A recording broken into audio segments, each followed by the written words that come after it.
All right, let's talk about some older school ZTs again today. I told you there was going to be several ZTs coming.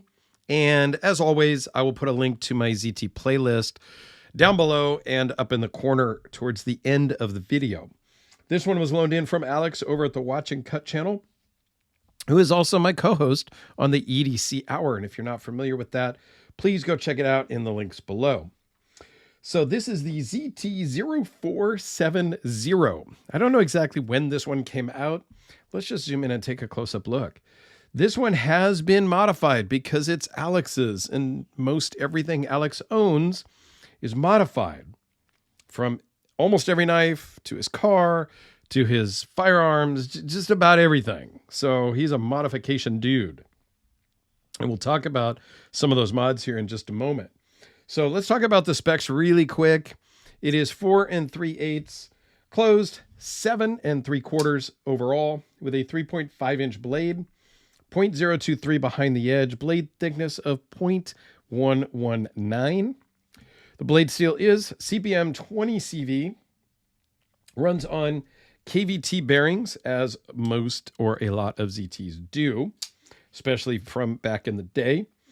Overall thickness is 0.476, but feels great in the hand. It's a great size, and it weighs in at 3.2 ounces.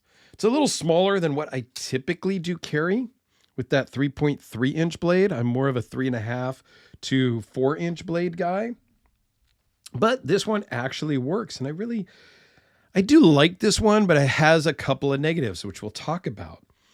But first off, let's take a look at the close-up here. It has an orange peel on the scales. That was done by Sean Campbell down in Southern California. I'll try to put a link to his Instagram down below. He has actually done some work on 4 or 5 of my knives as a modder, and helped out with some lock stick, helped out with some engraving that was on a clip that he removed.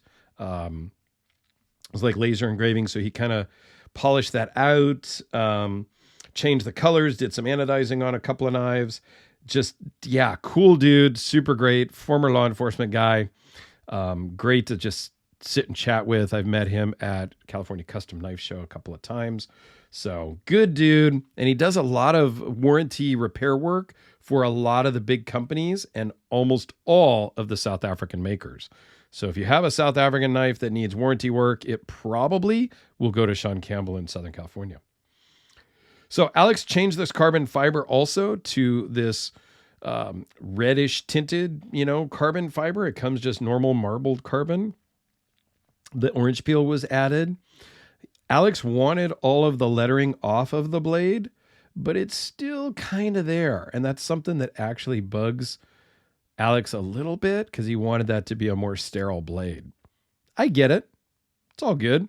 This is a Sienkiewicz designed ZT, which he's done a lot of designs for. Here's another one in about the same size, a little bit smaller even. But this was my running knife back when I was running years and eons ago.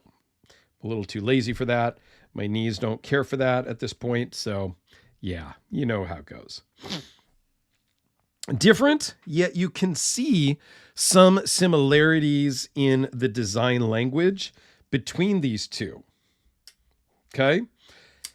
The negative on the 0470, which is that guy, this is the 0450, is the flipper tab. So here you have a pronounced flipper tab, right? It's there. You're not going to miss it. It's going to work almost every single time without fail. Okay. Come back over to this guy, and it is not as pronounced.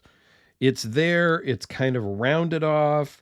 The jimping is there, but I think the jimping has actually, over time, probably worn down a little bit. Kind of looks like it was a little bit sharper, a little bit more aggressive early on. But as time goes by, this is bouncing around in your pocket. You've got some change. You've got, your keys and whatnot. that could get worn down a little bit to make it a little less aggressive. That's the problem. The problem is that not only is it not aggressive, but this is very susceptible to lock bar pressure. So depending on where you pick it up, I'm just going to kind of I just pick it up, ready to fire. My fingers are kind of there on the lock bar. Depending on my lock bar pressure is going to mean it will fire or my finger will slip off. There you go. A little bit of lock bar pressure and it's a no-go. I got to move my finger off and then it's no problem. That's my issue with small flipper tabs, is sometimes they're susceptible to lock pressure and you've got to kind of reposition your hand or just know, hey, on this knife, I've got to pick it up in such a way that I'm not touching the lock bar. So for me, that's a bit of a problem. Now, I don't know that Alex has that issue or not.